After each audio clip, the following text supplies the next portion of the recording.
Hello, everybody. I'm Paul Carruthers, the communications manager for MotoAmerica and also co-host of Off Track with Carruthers and Bice. I'm joined as always by Sean Bice, who's home after a little time in California. It's kind of nice for me because I get a race that I can at least drive to, and poor old Sean has to fly and feels my pain, and also had a really rough flight going home. Right? Didn't you get home at like 4 in the morning? Yeah, it ended up we landed at 4. I don't know what the deal is. I mean, I get punished because, a lot of these I don't have very long flights. So when I have the one across the country, it's like a journey and a half to get home, and it was crazy. But I'm glad though the next one is going to be at Mid Ohio. Where Jason, will you be? Oh, sorry, I talked about our guest too That's soon. fine. We can see Okay. him anyway. Yeah, I get Let's just start. Our it. guest is Yeah. Jayson Uribe, so go ahead, Sean. Yeah. So the next one like is about an hour from my house, and I'm finally glad I moved to Ohio in 1997 because of Mid Ohio. I used to go to it. We haven't gone in 10 years, the whole time we've been with Moto America. So I'm looking forward to being back. Jason, will you be going to that round? I know you don't have stock 1000 there, but Yeah, I might be going to hang out, but I'm still kind of on the fence about it. But yeah, definitely not to ride. okay. Yeah, I wasn't sure how your program, I know, is pretty focused on stock 1000 and Orange Cat racing and all that, but I didn't mean to jump in and get this started, but my gosh, Jason, you're just having an incredible year. It's like you have absolutely paid your dues more than any rider I can even think of, and it's finally coming through for you. I love it. Thank you. Yeah, it's nice to have an opportunity with a great team like Orange Cat and just working with BMW and Alpha in general. I mean, it's been a game changing year for us, and we've been able to really, I think, make the most out of the package that we have. So I'm excited to keep on going in Jersey and be able to ride the bike again. I'm kind of bummed it's going to be so long before I get the chance, but I'm excited. All right, for those that have been sleeping, he's currently second in the Stock 1000, Moto America Stock 1000 championship behind Hayden Gillum, and it's a 7-point deficit. Like you said, there's one round left, 2 races in New Jersey, so it's all going to come down to that. It's basically just down to the two of you guys. Um, it's kind of, you've had a cool season. I was looking at it this morning, and it's like you started out, you progressed nicely. You went sixth, fifth, and fourth, and then a victory. In those early times, those first 3 races, was there any panic that those were the positions you were going to end up racing for all year? For me, yes. Definitely when we went to Barber, we historically on that motorcycle, I guess they'd struggled a little bit at Barber, so we kind of went in not on the back foot, but knowing that it might be a little bit more of a tough round for us. But overall, it was the first chance that I had to really ride the BMW in anger. I mean, we'd done a bunch of testing and stuff at different tracks, but that was all more like get the foundation set, get used to the bike, get used to the team. None of it was really like being able to push the bike to its limits. So that was a stepping stone. Being at Barber, yeah, it was just kind of that intro. And when we left, I was a little bit nervous, like, man, we have a little bit of a ways to go. But I think that the team was really supportive and they kept the faith really well, which I'm super thankful for. And going to Brainerd was a new track, but luckily seemed like Brainerd was pretty easy to learn, but it was hard to go fast. So I was able to kind of get up to speed pretty quick, but I felt like I hit a bit of a wall. After like Q1, I was pretty much stuck at the same lap time up until we started racing. So Brainerd went pretty good. I made the mistake in race 1 at Brainerd, which put me back and forth. But race 2 is a little bit of a gift. But I will take what I can You'll get. take And it. yeah, luckily we came out with a victory there. But yeah, overall, it's just we've been slowly putting the pieces together. And the biggest thing that my team has been hounding me, not hounding me on, but kind of guiding me on is just finishing races. At the end of the year, it is a pretty short championship for Stock Thousand, so we need to make sure we bring back as many points as possible. And if we win, great. If we get on the podium, great. If we don't get on the podium, that's okay. We just need to make sure we're always there. Well, that's kind of a nice atmosphere to race in. Yeah, I'm super lucky. I'm super lucky. I mean, we started off the year not really knowing, and now when I get on the bike, I expect myself to be there 3. But they've been super supportive, and I'm really lucky. Have you crashed the bike at all? I had a tip over in testing in the rain, but knock on wood, I haven't actually had an off during a race weekend. Wow, that's pretty good. I'm Yeah, trying. that's really good. Jason, this isn't casting any aspersions on you to say this, I don't think, but in the beginning there, it looked like we thought, gosh, Hayden Gillum is just going to run away with the thing, and he didn't, and isn't. And that's the cool thing about our series and the points that we get. You're absolutely completely in it. Did you kind of? I mean, maybe you didn't feel that way, but in the beginning, it did look a little like, whoa, this is Hayden's championship. Of course, plus defending his championship from last year. Yeah, I think it was. I saw the pace that the top 5 guys had at Barber right away, and it did make me a little nervous as far as, ooh, maybe this is a little bit of an ask. But as the year has progressed and as just pieces have kind of fell into their places, I've been feeling a lot more confident, and being able to actually reach and grab that championship, so to say, has been really nice. And I think Laguna could have been a good turning point for me in the championship points go standings, but at the end of the day, like we were saying earlier, I needed to finish the races, and I started taking some risks that I wasn't comfortable with. So here we are. Yeah.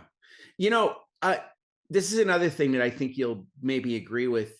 Well, first, let me say, obviously, that BMW is an incredible bike. I mean, it's been a winner and a good bike, and obviously in Superbike too. But I'm just going to say it, you've been known for years and years as being the Honda guy, and it seemed you were making sort of overtures to Honda to be their guy. So it's kind of, is it weird for you to see what that Honda's doing now, now that you've gotten off? It reminds me a little bit of Nicky, when Nicky was with Ducati and he didn't want to leave because he said, well, if I leave and they start doing well, I've done all this homework and I just, don't want to do that. Do you identify with that at all?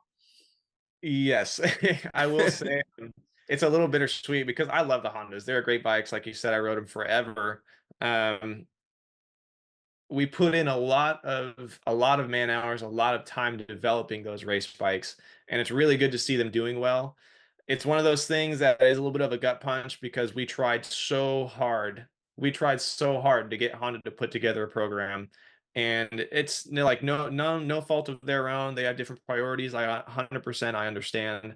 But it is a little rough to see them doing so well. And now that things are going well, it's more like, oh, let's put together a contingency program. Let's do this, let's do that, which I'm super happy for them, but it is a little bittersweet. Maybe they'll send you some back money or something. Yeah, royalties. What your team, and when you were with Honda, I mean, it was pretty well known that it was your mom and dad that worked with you, and I think your mom was working with the electronics. Now this year, I saw your mom at, I guess it was at Ridge. I didn't see her at Laguna. She was probably there, but neither of them are even involved in your program this year, other than being your parents, are they, or are they involved? So my father works my pit board right now. Oh, okay. Yeah, yeah, but it's a little bit of slave labor, so I'm getting away with that one. But yeah, I would say this year is much more. I've purposely tried to structure it where it's much more of a race team, so to say, where I don't have to subject my close family, my parents, to doing all this work. I'm trying to make it so we can focus all more on the things that are important to us as a family and all the business stuff that we do outside of racing, instead of having to devote so much time towards building a program, which everybody knows running a race team is not easy. There's a lot of stuff that goes into it. And I will say it has been nice to be able to kind of take that step back from the logistics department and focus more on riding. Yeah, so truly no team owner role. Yeah, exactly. Yeah, I'm there. I ride their motorcycle and I work with their crew, and then at the end of the day, I try and help out as best as I can. But it's their program. Has there been any talk about next year yet, or is it way too early? There has been talk. There were a few meetings at Laguna that happened that I'm not supposed to say much about yet, but I'm trying to plan for the future. And Orange Cat as a program has huge aspirations, which I'm super excited for. I'm just trying to figure out what path is going to be best for everybody. And I love the crew. I love riding with BMW. I'm hoping I'm able to continue with them, but time will tell. Was adjusting to that bike easy or difficult? It It's kind of the same thing like we were saying about Brainerd, where it was pretty easy to get up to speed. Like just finding a decent pace was pretty easy, but now that we're trying to get those little tenths here and there, that's been a little bit more challenging. Realizing that I have to ride that bike, especially in stock form, like a flat track bike. And it's kind of hard to explain as far as it just doesn't like to be straight. You're either sideways on entry, sideways on exit, or the thing's bucking around. It's just it's a lot of physical effort to ride the bike fast, which is okay, because it actually does it really well. So I think that's been one of the things that I've been trying to work with some of the other BMW riders in the stock 1,000 class is we're all struggling with more or less the same stuff. It's just some of those minor details. And at the end of the day, it's just as the rider, we need to get better at adapting to those things and making use of the strong points of the motorcycle and then just dealing with the rest. Yeah, you know, it's funny you mentioned that because I was wondering sort of the same thing, Jason, what the deal is with that bike. And I went around and talked to some of the riders. I talked to Sean Dillon Kelly. I didn't speak with Ezra. He's on a different iteration of the bike, but I talked to a few people around the paddock, and JD told me this. So JD's, he's having a little bit of a tough time with that bike. And I'm gonna use my hands to describe something for a minute. So JD told me when he was on the Yamaha, he had like this much space that he could get into that area and he would kind of move around in that area and the bike would be fast. With the BMW, it's a narrower kind of hallway that you can be in. And he said, yeah, I don't know how to keep myself in there and I keep kind of getting out of that area. Does that make any sense to you as far as what that means? 100%. I would 100% agree. The setup window for the BMW, especially the M model, is pretty narrow. I think it's taken us some time to kind of find that window, but we're able to play around with it a fair amount. I will definitely agree as far as riding the bike. You do have to ride it a very specific way. And once I start getting a little excited or I start getting mid-race, I've noticed that the way you start riding the bike on new tires and the way you finish a race on older tires is very different. And I don't want to say get confused, but if you just start mixing the two of them up, it can put you in a bad spot pretty quickly. So just being able to be an adaptive rider, I would say is really important. Yeah, I thought it was something with the front end, and I've since heard it might be a little more, the rear grip sometimes is a little bit tough to deal with. Can you talk about that? Yeah, so especially riding with Hondas in the stock class, Yamahas do a really good job at this, but I would say riding with Hayden and riding with Ashton Yates are the two big ones where the initial edge grip of the Honda especially just seems to be on another planet. And I know it's something that everybody always struggles with, but especially in those short little squirts, like at Laguna between 3 and 4, coming out of 5, going into 6, places like that where you have a really quick acceleration and then right back to the brakes. The edge grip that the Honda has is just next level. That's something that we're always chasing on the BMW. Is it has really good drive grip. Once you start really opening up the throttle, taking a way lean angle, it drives really well. But it's that initial like 10%, it just spins all the time. And we're working on that. We're trying our best to help mediate that, but that's just where the Hondas are eking away those gaps. So it is a little bit of a struggle sometimes, but it is what it is, and we're trying our best to work with it. Is that the kind of thing where like a different swing arm? I mean, does it get that far down the road that would help? Oh yeah, yeah.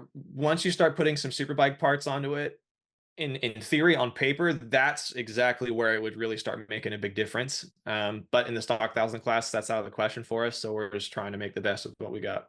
Do you ever have conversations with Cameron Bobier or anything about the bike? I know they're different, radically different, but yeah, we had I don't know if a test day is the right way to say it. We had like a promotional day for Alpha and BMW the Monday after Laguna at Sonoma Raceway. And Sean Dillon Kelly was there. So between Nolan Lampkin, myself, and Sean, we were all in this like huddle all day trying to talk about different pieces of the bike. And this works great here and this works great there. And I like Cam. He's a really good friend of mine. I haven't had the chance to really sit down with them this year so far. But I imagine it would be a very similar conversation to what we have with Sean. right.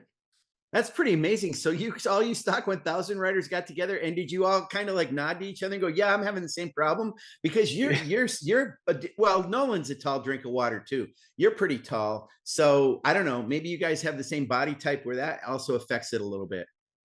Yeah, I mean, especially Nolan and I being on the stock bikes, we definitely had the same. I don't know if complaints is the right way to say it, but we had the same opinions, the same perspectives on how the bike is handling. And then having Sean with the superbike side of things kind of gave us a little bit of light as far as, okay, well, this is just the limitations of what we have with our package right now. This is how the bike could be if we continue to evolve, to develop it. And then just trying to find those common places, like kind of like what you were saying earlier about the front end stuff. Uh, we tend to find that maximum lean angle, like just before you get your elbow on the ground as you're trailing off the brakes, there's just that little bit of chatter. And that's kind of one of those chronic things that we're always working on as well. And talking to Sean, he's like, yeah, I was having the same issue in 5 at Laguna. So it was good for us to see, like, okay, well, this is just the way it is. And that's where we as a rider need to be able to make it work. Yeah. Now, of course, just to talk about the future, of course, we don't know what you're doing next year, but whether it's this team, but I think I've heard that there's going to be a new M1000RR next year. I don't know how entirely new it is, but have you heard the same thing? And I wonder if it's going to address any of this stuff. Talking with my Alpha tech at Orange Cat, Julian, we have heard rumors. I haven't seen any photos, for example. I don't really know any of the specs or anything like that. I would love to see a new bike. Granted, the existing package is really good. It's really competitive, but I think some of those small things like we were just talking about, if maybe they could at least look into some of those, it would definitely make a big difference. Okay, we talked about some of the other riders on BMW, but we didn't talk about Travis yet, your teammate, Travis Wyman. Right. Now, Yeah. I'm having a hard time watching Travis because I just feel for him. Like nothing's going right. He's obviously suffering from confidence problems. I mean, do you work with him at all? Do you try to help him? I mean, I know he's a competitor, but Yeah, 100%. I do feel for Travis. He's a super good guy. He has a lot of natural talent. I think the biggest thing right now, between looking at the data, we don't really ride any different, so to say. We have a little bit different method of opening the throttle, but nothing that's life changing. I'd say a lot of it just comes down to trying to get some more confidence, and a lot of that seems to be his testing speed is really fast. Like whenever we go testing, he's always right there, if not faster. I think it's just being able to translate that testing form into race weekends. And he's also a really busy dude. He's riding in 3 different classes. Granted, they're not always riding at the same times, but there's a lot of stuff going on. So I'm not trying to put words in anybody's mouth. I think it's hard when you have so much responsibility to focus on one particular class and do really well in that one class is really hard. So he's just got a lot going on. But again, he is a super good rider. We're always, as the race team, as Orange Cat, trying to help out as much as we can. And he's doing better. Like Laguna was a good weekend for him. So I'm excited to see how he keeps progressing. all right, good. Now, Jayson, I'm going to put you on the spot for a minute, not in the way you think, but do you have your helmet anywhere near you right now? And if you don't, it's okay. Yeah, I can get it. Yeah, can you just grab it for a second? Will Yeah. I want to ask some questions about it. So Yeah. yeah, it'll actually relate to what we're talking about somewhat. So Paul, I'm glad you asked the Travis question because we had him on, and I mean we talked to him about that whole situation too. It's interesting to hear from a teammate about the same thing. So Yeah, I mean, it's kind of what I figured. I mean, you just don't forget how to ride a motorcycle. So there's outside issues that are making things the way they are. Yeah. I just hope he pulls it together so we can get the old Travis back. Yeah. Okay. Right there. It's in reverse, but well, unless it isn't. No, it's not in reverse. No, it's not. It's VIU. Yeah. Tell us about that. And we know that we've done stories about you as a firefighter. That's a little different. And I don't really know what that is. So explain that to us. Yeah, so the VIU is a company that I started back in 2021. It specializes in accident recreation and just accident investigations in general. Basically, what happens is someone crashes their car, and unfortunately, most of the time when I get called in, it involves a fatality or just a major injury. But that aside, someone crashes their car in a horrific manner. They don't know what happened. They don't know why. All the questions, and it's my job to come in and figure out XYZ, this is what could have happened differently. This is exactly what did happen. These are the reasons why these things happened. And then just trying to provide all of this evidence, all of this knowledge into whether it's a document, whether it's a presentation, or it's me putting together a deposition for court, just giving all of this information out and explaining the whys and hows. That is the VIU, and that's something that I've been spending a lot of time on. Spent a lot of money on getting training, getting licensings, getting all these things. But it's been a really cool journey so far, and it all started from a friend of mine that crashed his car and was put away for 5 years, and I don't feel like it was his fault. So that's what kind of motivated me to start stuff like that. And after being in the industry for 3 to 4 years ish, I've seen stuff like that happens a lot. So that's really why I'm here. So Wow. I have a question on that. Like, do you have to ever go to the accident scene, and are you welcome there or not? Because it's kind of like you're a third party, like investigating the job that those people are doing, and maybe they don't want you there. I don't know. Yeah, it is a little bit weird. I will say most of the time when I get called in, it's years down the road. Oh, The judicial system is not necessarily quick. So sometimes it takes 2 years for a vehicular manslaughter case to actually be brought to trial. And it is what it is. That's usually when I get called in. I've only been lucky enough, if that's the right term, to be called in initially. It was like within 2 weeks of the accident actually happening. And by this time, I mean, the police aren't actively at the scene anymore. Most of the initial investigation's already done, and they're working on typing everything up. So it's pretty easy for me just to kind of walk into a scene and kind of get my own perspective on it. But yeah, usually it is pretty far down the line. So actually, like, are you pouring over information from something that happened 2 years ago to try to find something that maybe the guy didn't get a good shake or a fair shake out of the thing? Is that kind of it? Yeah, and I'm not trying to I don't want to come across as like initial investigations weren't correct or anything like that. There's definitely there's so much information, and this is where I really rely on the first responder side of my career to help me as far as if I roll up on a car crash and I'm on a fire truck, I'm driving the fire truck. The last thing I'm going to do is go figure out, hey, how was the sun? Like, was there glare? How long is this skid mark? What are the condition of the tires? What are the condition of the brake pads? Yada yada yada. My main focus is life safety and can I get this roadway open? And that's the same thing for everybody when we roll onto that kind of scene. So I know from personal experience that hey, it's pretty easy to look over something like this that might not be a big deal right off the bat, but when you really start digging into it, that could have contributed to the whole incident. Right. So trying to think in that manner and just pick and find those little baby details is usually what makes a big difference. So first responders, part of their job, I mean, they're trying to get the road open, right? I mean, isn't that's a big issue for them? That's a big thing, especially here in California with the CHP. We call them the gods of the road. So at Hmm. the end of the day, life safety is our responsibility in the fire department and EMS, but we need to get this roadway open for CHP so traffic can continue flowing and life goes on as normal. So obviously life safety first, but close second is get this roadway open. Yeah, I just was in that situation in Camp Pendleton. I was stuck for 6 hours because there was a fatality, and it Yeah. was a big mess. But I mean, I could tell that was what they had to do, try to do, but it was just difficult because it was such a big accident. Yeah, sometimes you kind of get the short stick and you're on an incident for a long time just because there's either massive cleanup or they have to do an investigation or anything like that. It does suck. Sometimes it sucks for everybody, but sometimes it is what it is. Right. it's interesting. Let's put this in TV terms a little bit, Jason. So we all are familiar with the concept of CSI, crime scene investigation, but there's also these shows about cold cases. So are you kind of a little bit of both? Yeah, yes, I would like to say that. Most of the time, if I have a case that's more than 3 or 4 years old, so to say, it can be a little bit difficult to do my job simply because either the evidence isn't there anymore. A lot of times, if you have a car that was in an incident sitting in an impound lot for more than 3 years, it goes up for scrap unless there's an ongoing investigation. So sometimes stuff like that, if I go to get a read off of the car's ECU, I can't. And that's a really big asset that I like to leverage is all the data logging that modern cars have basically records almost everything that happens inside of the car, almost to even adjusting a volume knob.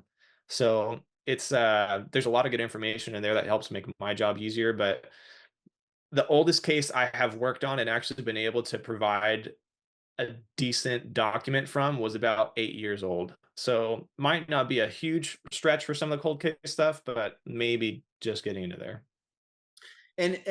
Along with that, you're still a firefighter. You have a lot of stuff you're doing, including being a road racer. I mean, how do you do it?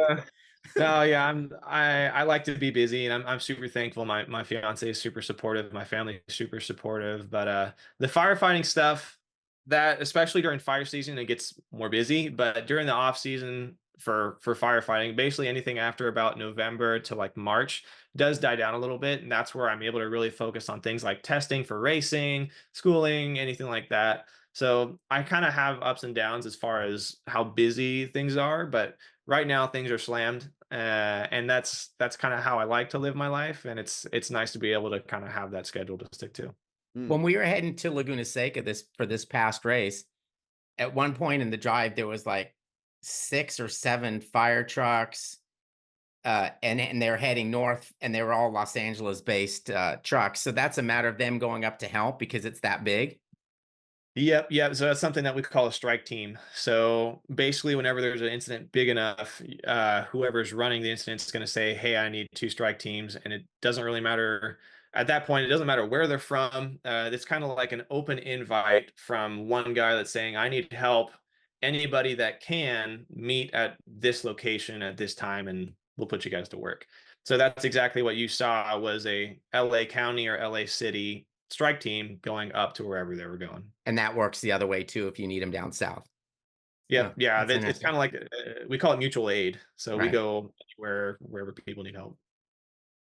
And Jason, your family or your dad has a company that I believe you also work with, which is electronics or electrical stuff.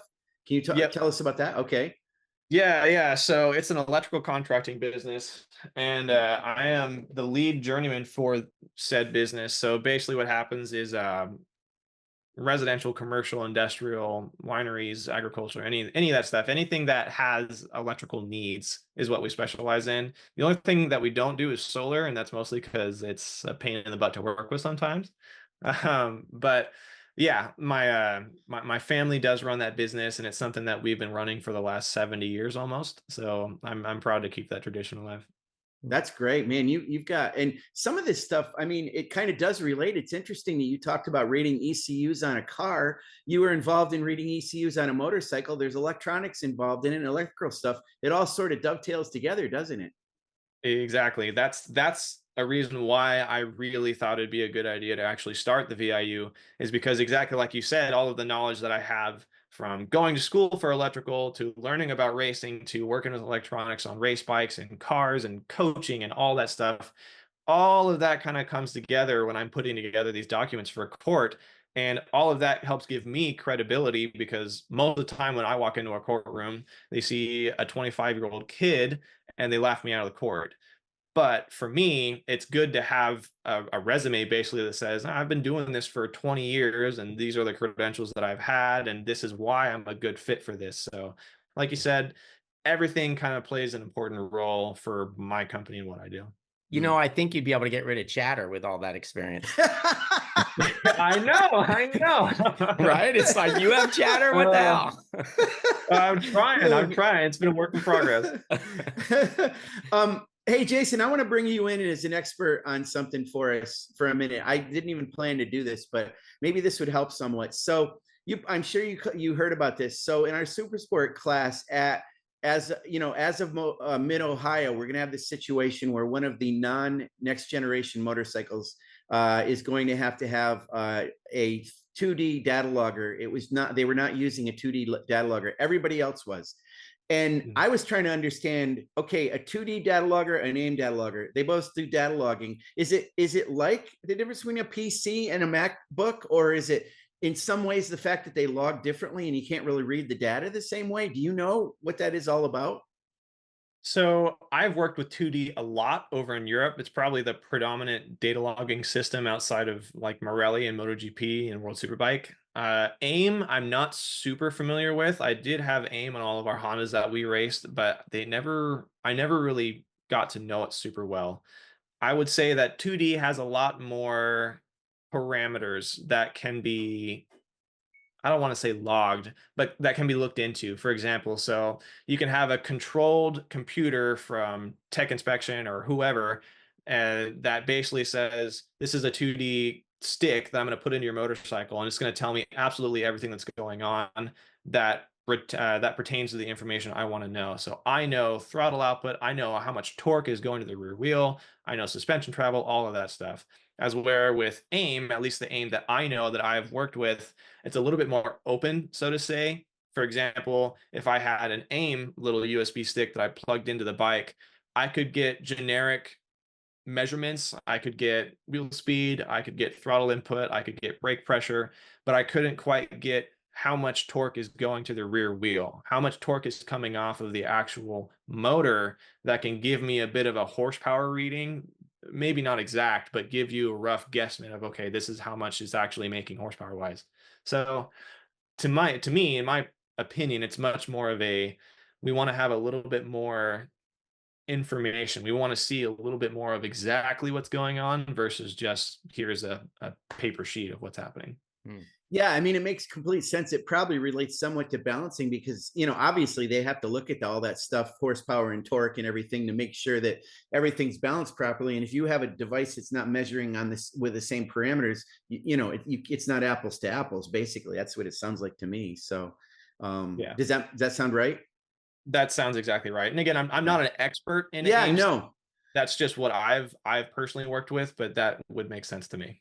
That's why we wanted to ask you, just because we thought, well, here's somebody. I went around and asked the paddock. I talked to Steve Scheibe about it too, just because I wanted to understand it. That next generation stuff with all that balancing is very interesting to see how they handle it. And it's all done electronically. And they, as on the GSXR 750s, they have to put an electronic throttle on it because it's got a throttle cable. So they have to change it so that they can do these readings. So it's quite interesting. Do you think down the road, way down the road, you're going to be involved in teams as an owner, possibly as a data guy or somebody on the crew? I would love to. Honestly, I would Yeah. love that. I love the racing industry. I love motorsports in general. So if I can stay at least somewhat involved, whether it's rider coach, whether it's tech, data tech, any of that, I'd love to be around. I love the paddock and I don't see myself leaving it. Well, So go ahead, Paul. were you pretty surprised to see Hayden Gillum get his offer to go over to Europe? Good question. I was super happy for him, honestly. I was talking to one of my friends that's in the World Superbike paddock right now. I was surprised to see that they chose not that they chose Hayden. I was surprised that they chose an American to fill that spot. Nothing against Hayden or anything. I was just surprised as far as there are closer resources. So the fact that they saw something in Hayden and that they saw something in MotoAmerica in general, I think is a huge step in the right direction. And I'm super happy to see him go over there. I'm excited that I've ridden that track that he's going to. It is a little bit weird, but it's not super far off of Laguna. So granted, he's going to have a lot to adapt to in a really short time, but I think he could do pretty good. Someone told me that track is a lot more like an American track than most of the tracks in Europe. Like, and the fact that it may be a little sketchy in places and I think Hayden thrives on sketchy, right? Yeah. I mean, Yeah, I would agree. and that's a compliment, but you know what I'm saying? Yeah, He feels comfortable. 100%. Yeah, the first half of the lap is really stop and go. Like you were saying, a lot of the European tracks are pretty flowy. They're pretty high in average speed, but yeah, the first half of that lap is like sixth gear down to first, and then up to fourth gear and back down to first. So it's a lot of that, and then it kind of opens up at the end of it. So I think especially in that first sector, he's going to be right at home, and then it's just going to be finding those fine tuning things in the end. Yeah, it'll be fun to watch. Jayson, I think as I recall, you actually know Midori Moriwaki pretty well, don't you? Yep. Yeah. Actually, I got a fueling map from them back in like 2019 for our Honda when I went just to hang out at a World Superbike. And that transformed my race bike in the AFM season that I was riding. So we've worked together, so to say. They've helped me out a lot, and there were a few times I almost did some wild cards for him. It just didn't quite work out, but I'm super happy to see that again, that they're kind of reaching to that American pool. I'm just super happy for Hayden.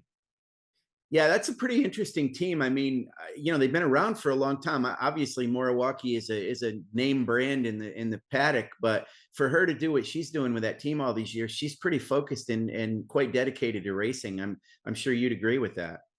Oh yeah, yeah. She is a very serious person. She's super nice, super helpful. Like anything that I've ever had questions about, they've always been super open and willing. Definitely not someone I'd want to make angry. But yeah, super cool team in general. And Taryn McKenzie, who is one of their riders, and unfortunately he's the one that got hurt and Hayden's filling in for. He's a good friend of mine. I've raced with him since 2013. So it's been cool here and there chatting with them and just kind of seeing the progression of him, of the race bike, of the team. It's a cool program. Okay, so Hayden had an issue because his passport was expired because he never thought that this was going to happen. I look at you as the kind of person that keeps your passport updated just because you've done a lot of international stuff. Is that accurate? Oh yeah, always. I always have a current FIM international license, and I always have an updated passport. He's always prepared. He's ready. Hey, Trying. Jayson, you touched on the coaching a little bit, and I want to talk about you're known to be a rider who started very young, and you did a lot of stuff at a young age. So we haven't talked to you about this, but I want to ask you about our North America talent, or I'm sorry, not North America. Sorry, that's what it used to be. Our MotoAmerica Talent Cup next year, using the Kramer and the KTM and all that. And the fact that we're not going to have Junior Cup, that's replacing it. Can you talk about a GP bike at a young age, a bike that's got a proper frame and is a race bike, not a production street bike converted into a race bike? Can you explain that for our fans? I would say it's similar to what Ben Spies said the other day, as far as if you are, I don't want to say a kiddo, if you are a young adult and you're starting off riding a production-based motorcycle with dreams of going to World Superbike or especially going to MotoGP, it's a little bit hard when you compare a Ninja 400 versus a Moto 3 or a Moto 4 that a kid in Spain would have been riding since they were 8. And they've ridden that kind of chassis for so long that by the time they get to a Moto 3 in MotoGP or CEV or whatever, they're already at home with it. You know what I mean? They might be a different motor, so to say, but they are so in tune with the tires, with the chassis, with everything else, that it's just a seamless transition. As where when you go from a Ninja 400, that's pretty flexible, so to say. The chassis is a little bit on the looser side. It has horsepower, obviously, but it's more of just how the bike feels and how the tires can handle different types of pressures. And you go from that kind of platform to a prototype, super rigid, super stiff. Tires are not anymore sticky, but just they feel different. They just handle in a different way. It's always a bit of a transition. And I think Rocco Landers is a really great example of, if you start from prototype and go to production, I think it's easier than other way around. And so I'm really excited to see the new championship coming in, or at least the new iteration of that championship, being able to get younger riders on those types of frames, those types of chassis earlier on, so they kind of get familiar with that. So if and when they ever do make that jump, it's a much easier transition. That's a great description. Well, and yeah, and you're right. Ben did echo that a little bit. And the other thing he said is this doesn't just apply to riders, young people who want to go to the World Championship. It's going to serve them well as they go up, climb the ladder in MotoAmerica with Super Sport and Superbike, correct? Exactly. Yeah. I mean, it's the same philosophy, whether you're going prototype or production, MotoAmerica, BSB, CIV, World Superbike, whatever. Having that, I guess, more of an aggressive platform to start learning on, to start really progressing your riding skills and just racecraft from, I think is a big step, because the jump from a 400 to a 600 is pretty big, not only in horsepower, but just in the way you're going from a more of a street touring kind of motorcycle to a sport bike. Granted, not that a 400 isn't a sport bike, but it's just a little bit of a different level. Right. So I think going with the Kramer, that is more of an aggressive package, I think that step up to whatever CC bike they choose to ride next is going to be a lot easier, instead of having to conform to a different chassis feel. You're just trying to get used to a different horsepower level, but you're already kind of at home with that feel of the bike. Mm. Yeah, and Kayla Yakov, I mean, she did have a Kramer. I think she might still have one. Have you ever ridden one?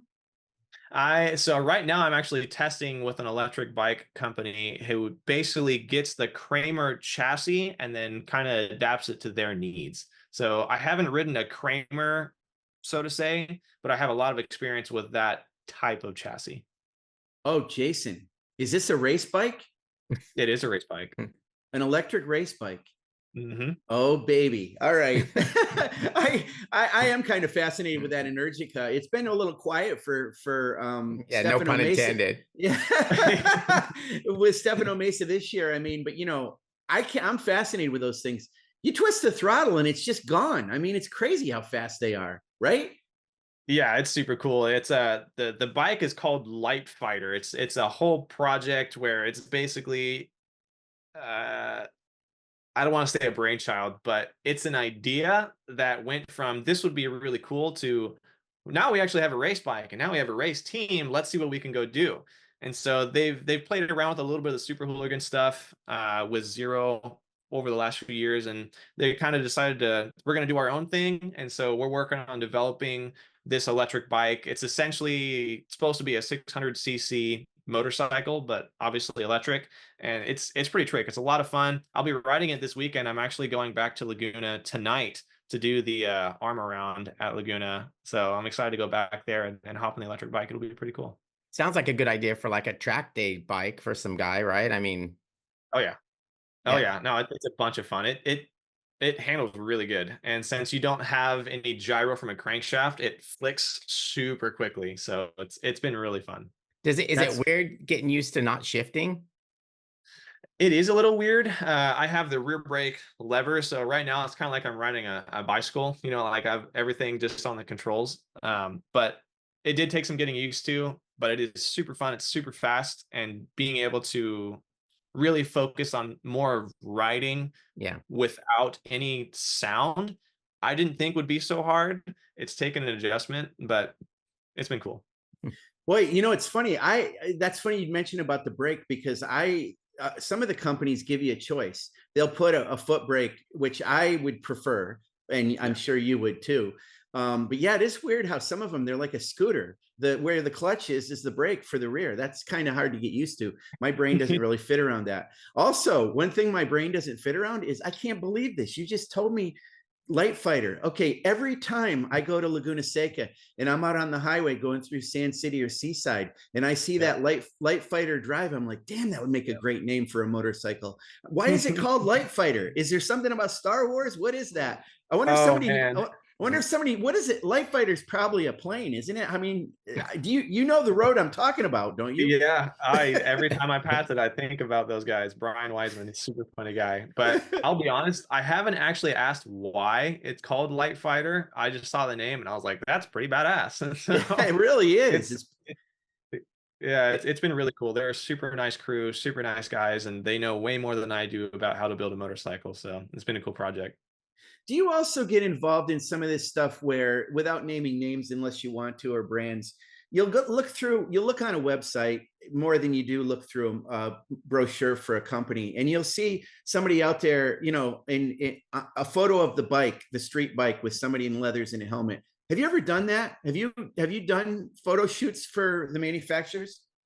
Oh yeah. When I was with Honda, we used to do that all the time. We did a lot of testing when the 2020 version of the CBR 1000 came out in 2019. We did a bunch of testing, trying to develop some of the chassis stuff before it actually went to market. And then we had the official Honda press release at Thunder Hill that I was at. And now working with BMW, I haven't done that to the same extent. But like I said, on Monday, we were doing a BMW press day with Alpha and all that stuff. So I'm trying to get there. My biggest thing is I love riding motorcycles and I love working with manufacturers and companies of that sort. But I also understand that doing the racing side, the on-track stuff is only so much of what really makes a brand and a product sell. At the end of the day, we need to apply and appeal to everybody, not just the racers. So I'm a big fan of trying our best to, obviously we want to do well on the racetrack, but making sure that I can provide, whether it's content, whether it's skill, whether it's advice, whatever I can provide to a brand, to a team, or whoever, that's really important to me as an individual. So that's what I'm always trying to do. That's really cool. Paul, I know we're running out of time. I've got one more off the wall question for Jayson. I just thought of this, Jayson. I don't even know what your answer is going to be, but you think about you with your long time history with Honda. There was another rider that had a long time history too, and it's Benny Solis. Do you know what he's doing nowadays? I haven't seen him forever.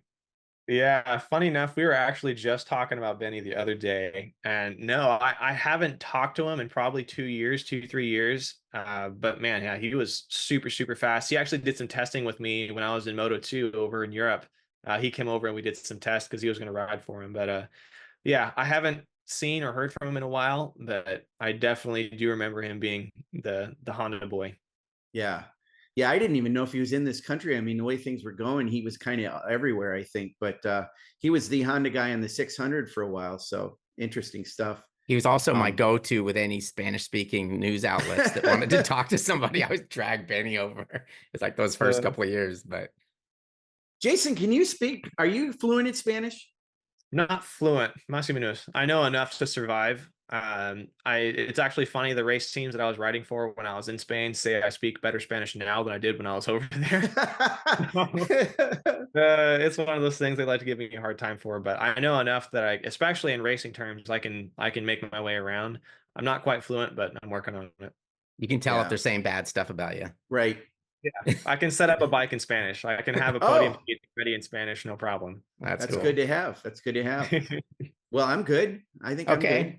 Well, it was nice chatting with you as always, Jayson. You're very well spoken and you gave good explanations for stuff that I couldn't have done. So good for you. And it's gonna be a while before we see you again, but I know you'll be training and stuff and busy with all those jobs of yours, and we'll see you in New Jersey.